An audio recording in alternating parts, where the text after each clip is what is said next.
नमस्कार फ्रेंड, आपके अपने YouTube channel power of chart में आपका स्वागत है। और उसकी तरह आज भी हम करते हैं निफ्टी और बैंक निफ्टी की एनालिसिस और देखते हैं आज किस तरह से उसने निफ्टी और बैंक निफ्टी ने मूवमेंट दी और कल हम किस तरह से नई पोजीशन बना सकते हैं।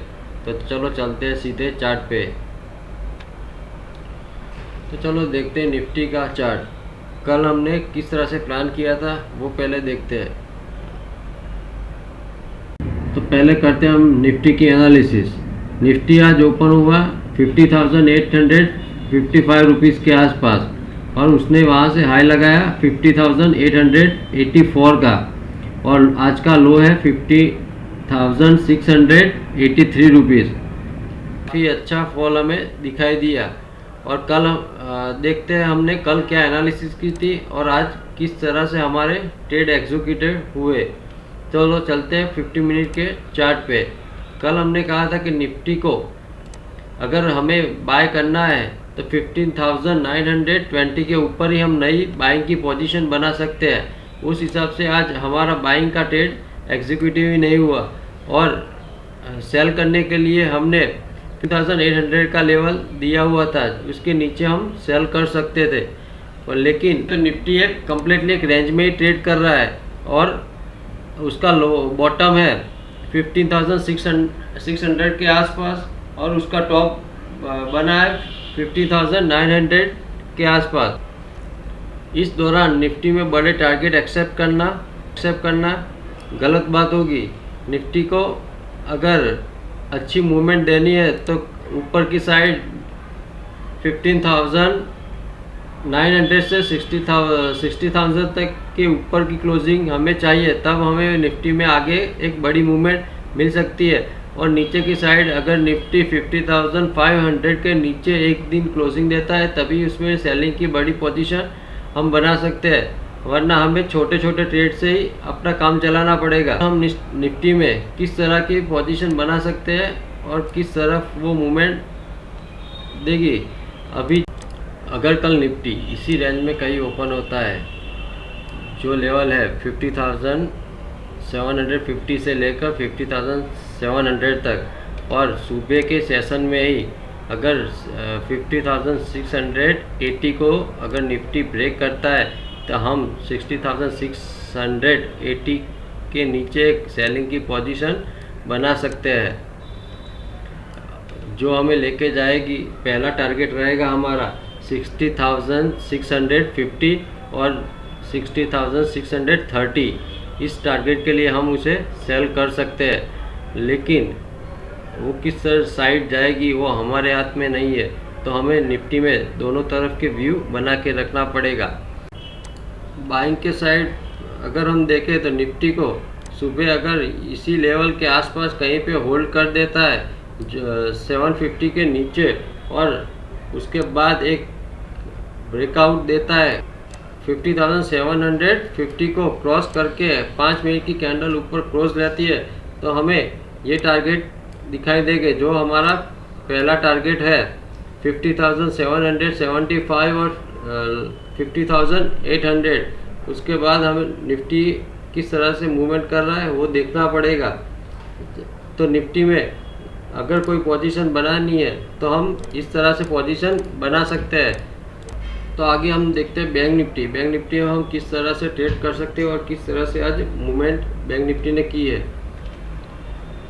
तो बैंक निफ्टी आज ओपन हुआ 35,603 रुपीज़ और 25 पैसे के आसपास और हाई बनाया 35,810 रुपीज़ और पैसे का,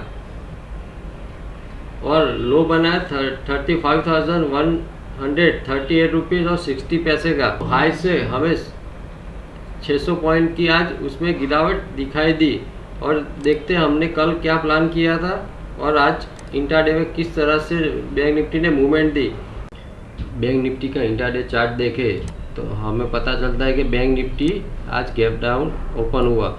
उसके बाद कंटिन्यूसली पहली 15 मिनट की कैंडल एक बुलिश कैंडल हमें दिखाई दी, लेकिन जो पिछला स्विंग बना था बैंक निफ्टी ने 35,800 का स्विंग बनाया था, वो आज क्रॉस तो किया लेकिन सस्टेन नहीं हो पा रहा था, इसलिए ये हमारे लिए रेजिस्टेंस का काम किया है। तो उसके बाद बैंक निफ्टी ने इसी लेवल के आसपास तकरीबन 30 से 35 मिनट निकाले और कल जो लेवल के आसपास बैंक निफ्टी ने होल्ड किया था, आज उसी लेवल के आसपास जाके वो बैंक निफ्टी रुक गया। उसके बाद जो हमारा लेवल था 35,685 के नीचे हम एक सेलिंग की पोजीशन बना सकते थे और वहाँ से बैंक निफ्टी कंटिन्यू होता चला गया और हमने देखा कि बैंक निफ्टी 35,500 के आसपास काफ़ी समय तक उसने कंसोलिडेट किया। यहाँ से पॉसिबल था कि बैंक निफ्टी बाउंस बैक ले, लेकिन आज एक्सपायरी होने के कारण सेलिंग प्रेशर हमें ज़्यादा दिखाई दिया। तो बैंक निफ्टी ने जब 35,500 को क्रॉस किया तो इसमें एक बड़ी सेल ऑफ देखने को हमें मिला, क्योंकि यहाँ पे सारे लोगों का एसएल हिट हुआ जो बाइंग की पोजीशन कैरी कर रहे थे और उसके बाद बैंक निफ्टी 35,185 के आसपास का लो बनाया। तो बैंक निफ्टी इस तरह से आज मूवमेंट दी है। कर दो कि बैंक निफ्टी में हमेशा 2 बैकअप प्लान हमारे होने चाहिए। अगर हमारा जो बैकअप प्री प्लान था कि बैंक निफ्टी ऊपर जाएगा, लेकिन सेलिंग कहाँ पे हो सकती है वो भी हमें पता होना चाहिए, जिससे हमें ज़्यादा लॉस भी नहीं मिले और हम अच्छी एक पोजीशन बना सकते हैं। तो बैंक निफ्टी हमें पता था कि बैंक निफ्टी 35,000 के नीचे सेलिंग आ सकता है, तो जब भी 35,000 को उसको क्रॉस करता है तो एक बड़ी मूवमेंट हमें देखने को मिली। तो ये था आज का एनालिसिस। आइए देखते हैं कल हम बैंक निफ्टी में किस तरह से ट्रेड कर सकते हैं।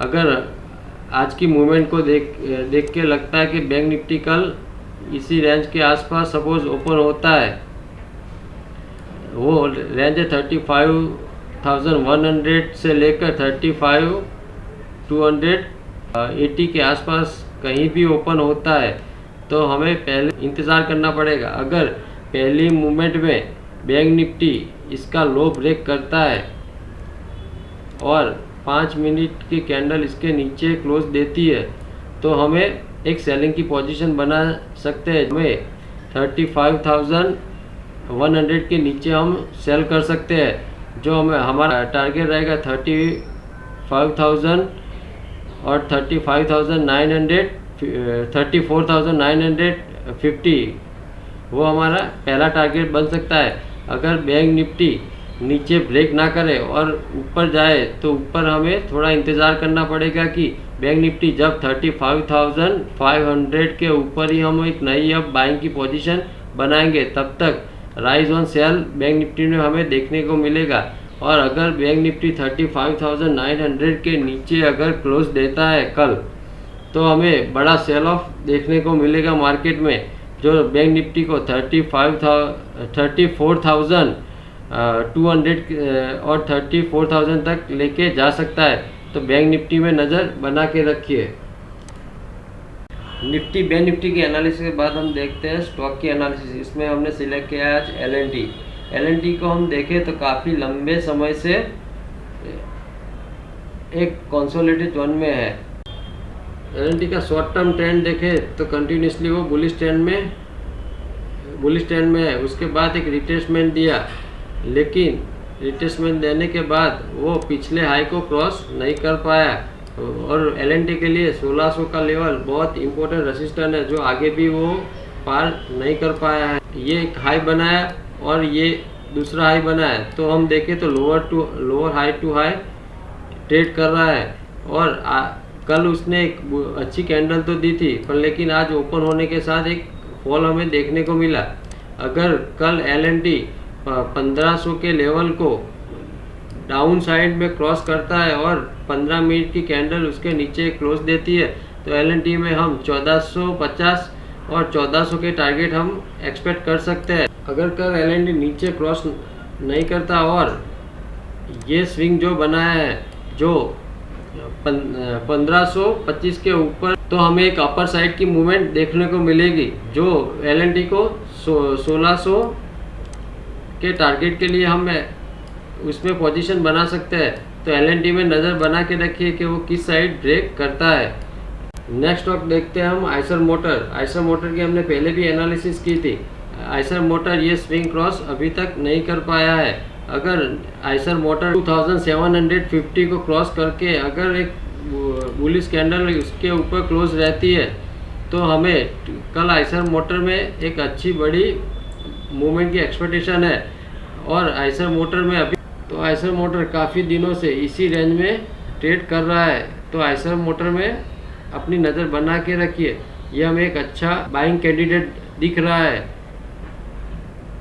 तो ये थी आज की डेली एनालिसिस। आज बस इतना ही, मिलता है कल नए वीडियो में नए टॉपिक के साथ। Thank you for watching our channel power of chart. मैं मुकुंद कुमार, थैंक यू, जय हिंद।